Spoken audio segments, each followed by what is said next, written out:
From Lee Anderson MP on X, don't be fooled. So, with the Home Secretary now talking tough on illegal migration, can anyone think why she signed this letter which helped prevent a plane load of vile foreign criminals from being deported? One of these creatures went on to commit murder here in the UK. Yeah, weird that, innit? Weird, yeah. Strangely, unvetted, high energy, high testosterone, low IQ, foreign illegal immigrant men. Lots of them commit crimes, don't they? Murder's just the icing on the cake. The number of these people that have gone on to commit crimes, myriad crimes, will stagger you. So it's a bit weird that she's now talking tough on immigration, isn't it? Fortunately, there's always a tweet, isn't there? From Shabana Mahmood MP. Impressive turnout yesterday in support of Syrian refugees. The government must do more and more quickly with Liam Byrne. And lo and behold, there she is. So sit back and I'll show you exactly why Shabana Mahmood is talking total nonsense. And I've said her name twice there, so I owe you one. Some of it was fun.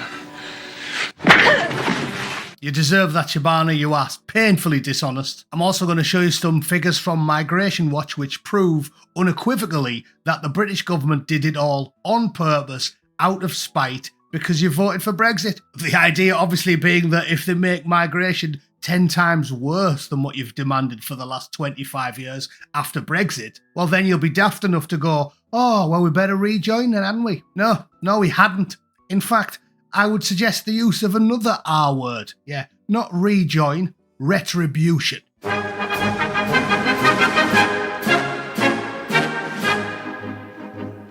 Right then, the letter you might not be aware of was in response to a Home Office plan to deport 50 people to Jamaica by chartered flight, and all of them were miscreants. Here's the long list of MPs that demanded they stop the flights, and obviously Shabsy's top of the list, alongside numerous people with strangely Arabic-sounding names, and Ed Davey, because of course he's on there. And there we have the evidence for your own eyes and ears. You're not meant to listen to your own eyes and ears when Labour are in charge of the country. You're meant to listen to what they tell you. But I think a picture paints 1,000 words, or even better, as I've always said, don't listen to what they say, watch what they do. And this image proves that Shabsy used to take time out of her day to attend rallies demanding that we open the borders. But now she'll go on television and she'll tell you she's definitely going to control the borders because words are wind, talk is cheap, and she is a wonky-faced, lying relative rattler. Now let's get to the good stuff.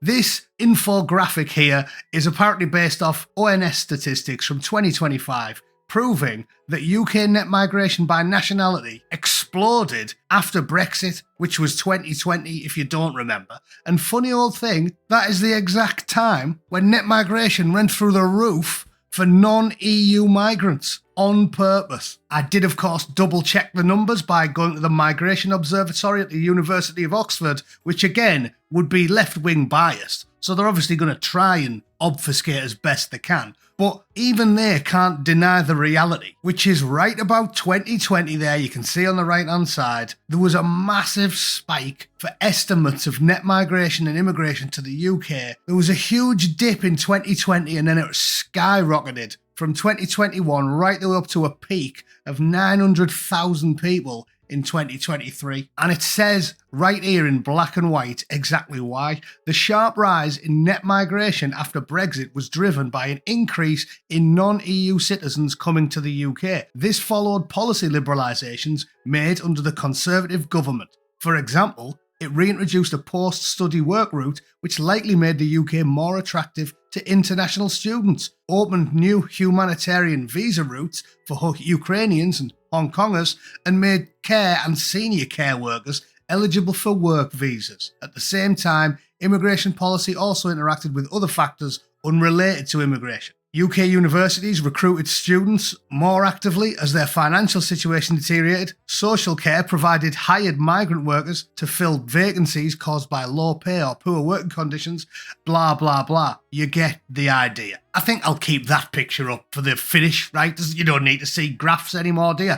Shabana Mahmood is a liar. And I said her name in full on purpose there because she deserves another bat in the mouth, doesn't she? Some of it was fun.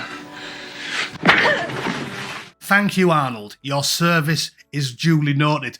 If it isn't obvious from seeing those numbers, those stark numbers in black and white, I want to make this clear, because ultimately it's not about Shabs. It's about the entirety of the British state. Blair finished his march through the institutions. The judges, the lawyers, the House of Lords and the House of Commons, all of them are rats in suits or daft wigs, okay? And leaving the European Union was not acceptable to the ruling classes. So that's why they dragged their heels for 4 years and refused to do as they were told, even though we voted on it 6 times. Cameron only won because he promised to have a referendum on leaving the EU. We told them again and again and again and again, and they wouldn't do it. And then when they finally did it, out of spite, they purposely moved in 1 million foreigners every year between like 2020 and about 2024 on purpose, out of spite and hate for you, because you dared tell them to do the job. Hence my hatred for the fat porridge-faced albino jellyfish, Boris Johnson. I hate him. I hate him more than Corbyn. At least Jezza has been an out-lefty his whole life. Johnson, I was daft enough to vote for him because he lied more proficiently than any of them. So he's done. I can't believe he's still trying to carve out a political career. He is done. That fat bin liner full of coleslaw that he is, he's done forever. His mouth wrote 200 cheques his body couldn't cash. We didn't get Brexit and we got 1 million immigrants in every year, despite the fact the UK has been voting against it for 25 years on the bounce. That's what we got. So he's done. Trust in MPs is at an all-time low. Shabsy's a liar. Everybody in the House of Commons is a liar. And we need to start forcing through real change, which means voting for none of the establishment parties. Even if you're a lefty, go vote for your party or something. Don't bother with Labour, Conservative, Lib Dem, because a lot of them are rats, all right? That's my 2 cents. It was on purpose. Never ever let anyone forget that this was on purpose. Don't be stupid enough to go, okay, then we might as well rejoin the EU, when the whole thing was done out of spite. That's exactly what it was. The UK is a sovereign nation and can leave the ECHR at the drop of a hat and put a ring of steel around the island if they want to. Don't let anybody tell you different, and certainly don't be stupid enough to think rejoining the EU is a good idea. But that's just my 2 cents. If you disagree, and you think it's great being in the EU because you can, trade a couple of million African blokes for 8 million Eastern Europeans, let me know in the comments. Let me know. I mean, I'd argue that still means you haven't got a sovereign nation and you'll just be entirely replaced, because it's not like Eastern Europe's going to run out of poor people anytime soon, is it? But let me know your thoughts in the comments. All right, thanks for tuning in. See you all tomorrow. Toodle pip. Cheers.